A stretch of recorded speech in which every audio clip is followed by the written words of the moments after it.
Welcome back, everyone. So far, we have covered the four fundamental subspaces of a matrix. Now it's time to explore the fundamental theorem of linear algebra, which ties these subspaces together. But before we get into that, we need to introduce two key concepts, rank and nullity.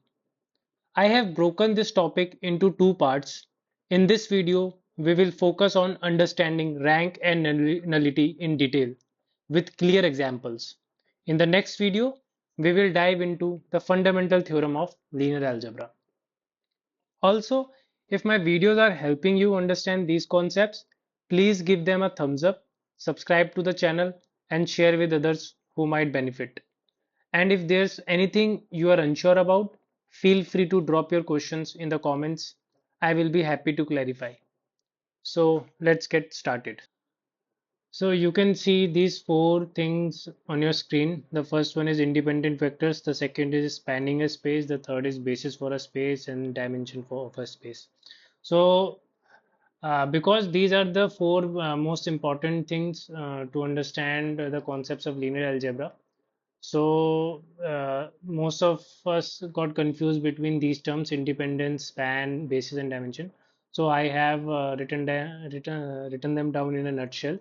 So what is independent vectors? So this is the simplest one. Basically, it means no extra vector. So for example, if you have this R2 input space, right? You have this R2 input space. You have uh, you have this vector V1 and you have this vector v2. So these two vectors are independent vectors, right? You cannot get one vector from other. But if I draw another vector, let us suppose I draw this vector, which is w. So w is nothing but a linear combination of v1 and v2. So these three vectors are not independent. So I can say that the set containing v1 and v2 is independent, but the set containing v1, v2, and w is not independent. So I think it's clear. The second term is spanning a space. So basically it means that enough vectors to produce the rest. So it basically means if you want to span a space, let us suppose I want to span this R2 space, all right. I want to span this R2 vector space. So what all vectors are needed to span this space. So for example, if I take V1 and V2, so V1 and V2 span this entire space because V1 and V2 are enough to get any other vector in this space. Similarly, V2 and W also span, V1 and W also span, and V1, V2, W also span. So V1, V2, so all the combination V1, V2, V2, W, V1, W all span the vector space, and even the vector V1, the set containing vector V1, V2, and W. This also spans R2. Okay, so it basically says it basically says enough vectors. Basically, you should have enough vector. You can have more. So in this case, you can see that we have more vectors. To span R2, we need only two linearly independent vectors, right? V1 and V2 is enough, or either V2W is enough, or V1W is enough.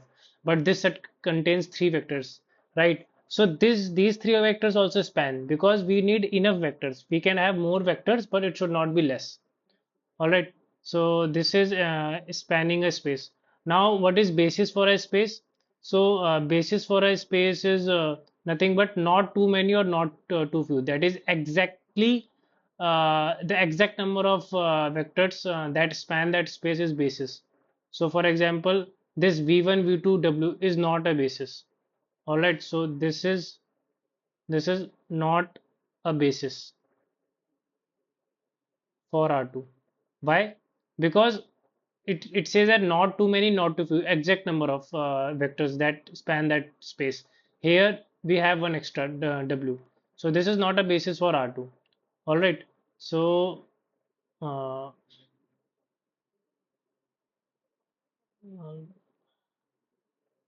okay. Now what is it called? Yeah. So V1 and V2, also V2W, also V1 and W. All these three, all these three are basis set because to span basis set for R2? Because to span R2, we need exactly two vectors, right? Two linearly independent vectors, and this is the case. Okay, so V1, V2, W, the set containing all three vectors span R2, but it is not a basis for R2. This is important. This set V1, V2, V1, V2, W, this spans R2, but it is not a basis for R2. Whereas these three sets span R2 and they are also basis set for R2. All right. So these kind of questions, these tricky conceptual questions are asked in GATE. So they may give you this set and they will ask whether it spans R2 in multiple choice question. One option will be, is this set span R2? Yes. The second option will be, is this set is a basis for R2? Many of you will think, okay, it is spanning R2, so this is also a basis for R2. No, it is spanning R2, but it is not a basis for R2 because it contains an extra vector which is not needed. Okay, so be aware of that. And dimension of a space we have already seen in previous lecture, the number of vectors in every basis. So this is again important. It says every basis. So uh, for example, these three are the basis set for R2. Okay, and we can see that all these three basis set contains the exact number of vectors, that is two. So therefore the dimension of R2 is nothing but 2, because every basis set of R2 contains two vectors, so therefore the dimension is 2. So yeah, just this is just a summary. I think most of you already know this, so we will move forward. So the next important concept is rank. So rank is denoted as row or small r. So what is rank? It is the dimension of column space. That's it. Very simple. So we have already studied column space in our previous videos. So if you haven't watched it, then I highly recommend watching it. Uh, but the dimension of column space is nothing but rank. Okay, so the rank is dimension of column space, and we know what is dimension. Basically, sorry, we know what is column space. It is nothing but the number of independent columns in A. So sorry, the dimension is nothing but number of independent column in A. Okay, so rank is this dimension of column space. Okay, so for example, we have seen in previous lecture this matrix, right? 0 0 0 0 6, it was 4 5 and 4 11, right? These are column vectors, right? So these two vectors are independent, right? These are two vectors are independent, but the first vector is a linear combination of these two. So these two vector will span the column space. Okay, and we say that rank is nothing but dimension of column space. And how many vectors are spanning column space? These two vectors. So the dimension of column space in this case is 2. So the rank is 2. So rank is nothing but the dimension of the column space. More precisely, the number of independent column in A. So if you are given a matrix A, if you want to find the rank, just find how many independent column vectors are there in that matrix. So if there are two independent column vectors, then the rank is 2. If there are three, then the rank is 3, and so on so forth. All right. So for example, for example, if dimension of column space is same as the input space. For example, we have this matrix M cross N, right? So in this case, if that is, if the dimension of the column space is N and the input vector space is also lying in the N dimension, right? So in this case, such a matrix is called full rank matrix. So this is called, such a matrix is full rank matrix. So this is important. You may get questions on full rank matrix. Such a matrix is called full rank matrix. The matrix in which the dimension of the column space is same as the input space, such a matrix is full rank matrix. So in this case, A is here in this case it is not yeah, maybe for example you have a matrix from Rn to Rn, all right, such that this satisfies, that is dimension of CA, column space of A is n. Then in this case this is a full ring matrix. Okay.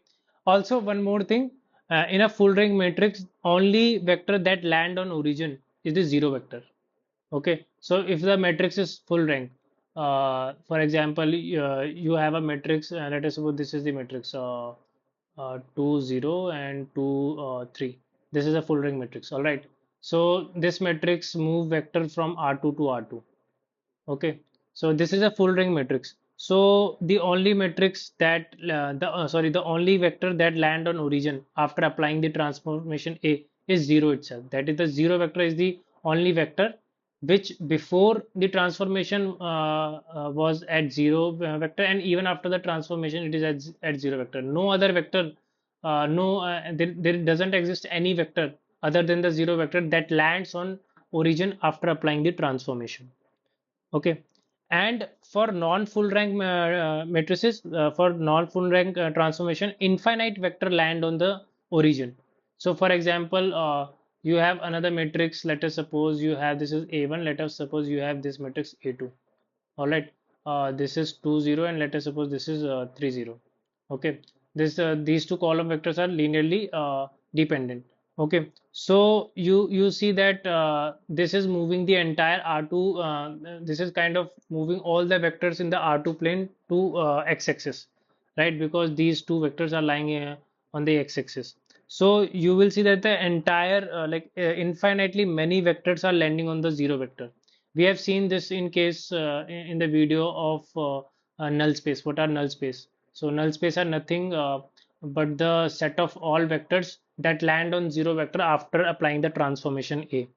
Okay, so if the matrix is a full rank matrix, then there is no vector other than the zero vector that land on origin. But if it is not a full rank matrix, then infinitely many vectors land on the origin or the zero vector after applying the matrix. So this is rank. I think it's pretty simple. It's just the dimension of the column space is rank. That's all, nothing else. Okay. The next thing is nullity. So just like the rank is the dimension of the column space, nullity is dimension of null space. All right, nullity is dimension of null space. So we have already studied what are null space. So for example, there is a transformation which takes us from R3 to R2. All right, then an entire line of vector land on origin. So for example, there is a transformation which take us from R2 to R1. Sorry, R3 to R2. Okay, then this implies that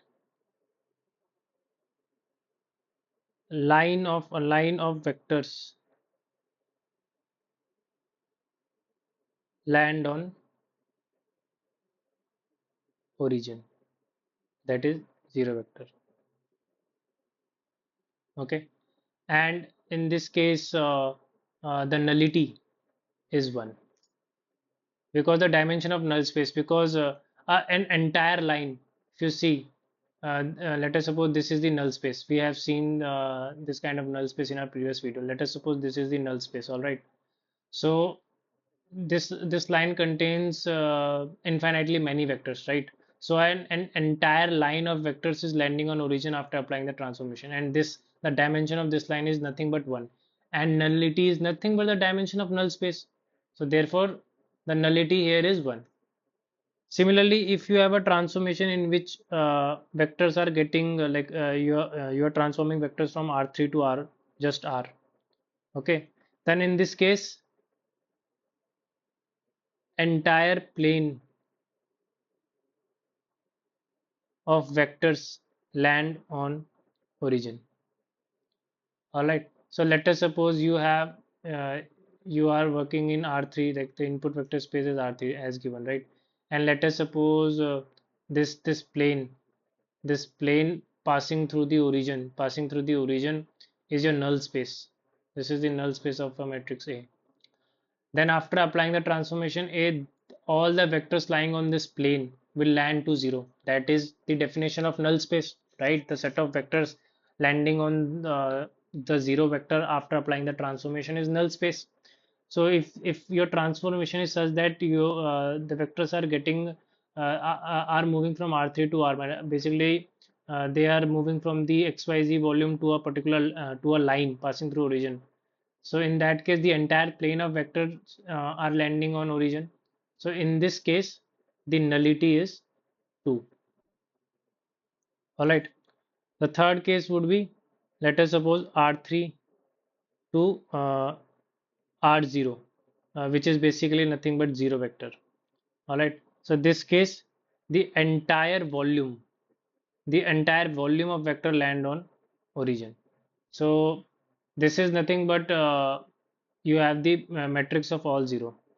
So a matrix of all 0 has rank 0 and it has nullity 3 because you are basically moving all the vectors to the 0 vector. All right. And the one more case is R3 to R3. So in this case, no vector other than 0 vector land on origin post transformation. In this case, nullity is 0. So we have seen all the 4 cases for R3 vector space. So that's all for this video. If you like my videos, then share with others. Thank you. Bye.